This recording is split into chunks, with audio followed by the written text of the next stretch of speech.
because to my mind, the collation process was still ongoing. And I've heard people cite the case of Tolong, the case of Zavzugu Tatali, the case of Pru. This is exactly what happened in those constituencies. Collation of results through the pink sheets of the various designated polling stations had not been completed. In fact, in the case of Zavzugu, the place was becoming very unsafe for the electoral officers. And so the ballot box, the whole process was moved to the regional office in Tamale. In the case of Tolong, where Abdul Razak became the first NDC MP after Salifu Abdullah, Honorable Salifu Abdullah, the wind, there was no way the collation was going to happen in Tolong.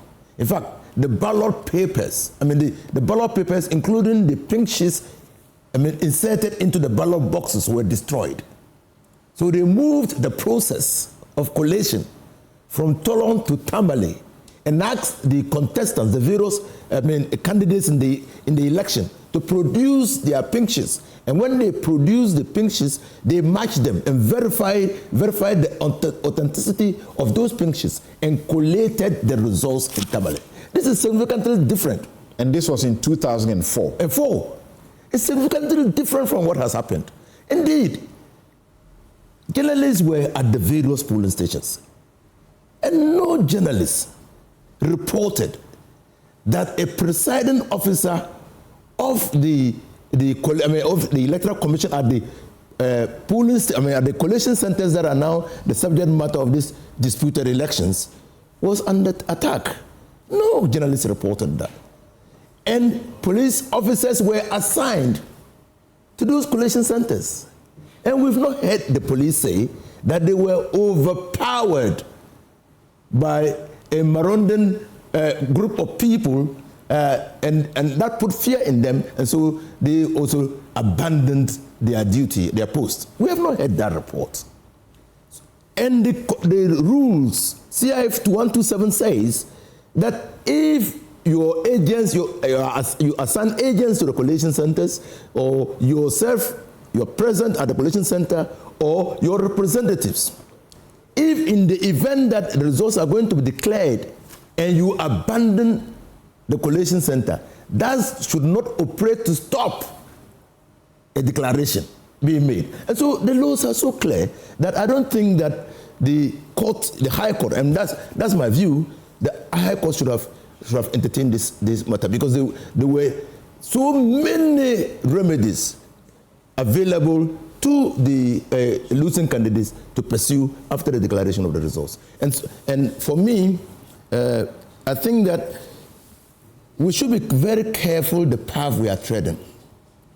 And the last question that Oliver Bakavomawa asked is very relevant to these discussions that we're having. He asks whether the EC can recollect results without a court order.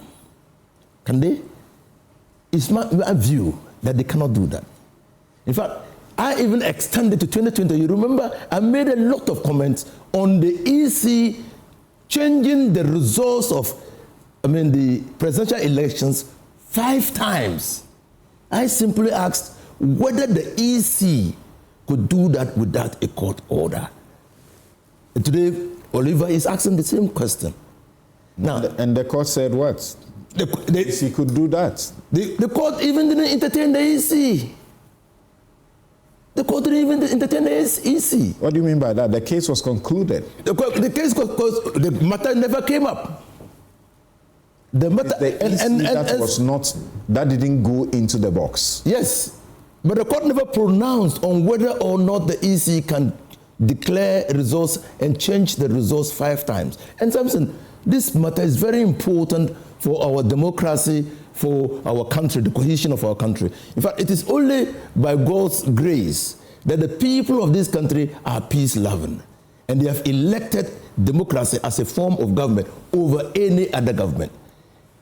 The conduct of the EC, which is highly incompetent, could throw this country into a mess. And the people, people could rise up against the EC and this country will be in flames. Because even with the 7 constituencies, can you imagine what the conduct of the EC could do in these 7 constituencies? Now, it has been said time and again, and particularly for Bossman Asare, that he's repeatedly said, first he said on radio that the NDC was a veritable threat to our democracy. As recently as November this year, he's reported to have told somebody that the Electoral Commission cannot hand over power to the, cannot allow the NDC to win the elections. Really? Really, yes. In fact, and the person he told that was alarmed. I don't think this is fair. No, what we know about was what is on record, which the statement he made on April 26, 2019, as reported that NDC's posture a threat to Ghana's democracy. And this is what he said. I want to read it because this comes up often and we don't go to the specific statement, and sometimes he himself denies it, even though this is what he said. So he said, quote, "I think if there is anyone who is becoming a threat or a potential threat to the democracy we are practicing in our country, then I would rather say that it is the posture of the NDC. Since this new commission took over, we have noticed some of the things that have transpired. Before the Ayawaso West by-election, allegations were rife that the register was bloated, and we also noticed pictures of bloated papers. So we as a commission, we have seen a particular pattern of the NDC.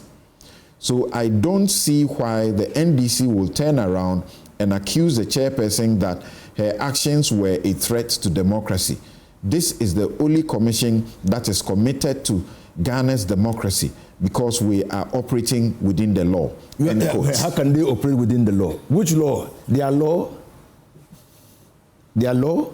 which is in their hearts, or the laws establishing the Electoral Commission and the various EI promulgated pursuant to the Constitution? Because we don't see what they are doing founded in the laws. We don't see that. And so let me state that what I have said, Samson, is a matter that can be pursued, and that will be pursued. Because the person to whom he said that to is alive. And the person was shocked that a member of the EC could openly declare that the NDC must not win the 2024 elections. And that person is willing and able, anytime that this matter comes out for investigation, to appear before any committee or commission. Right, so I will be going to the judgment of the Supreme Court in 2021 about whether or not the EC can correct errors or mistakes. There are those who argue that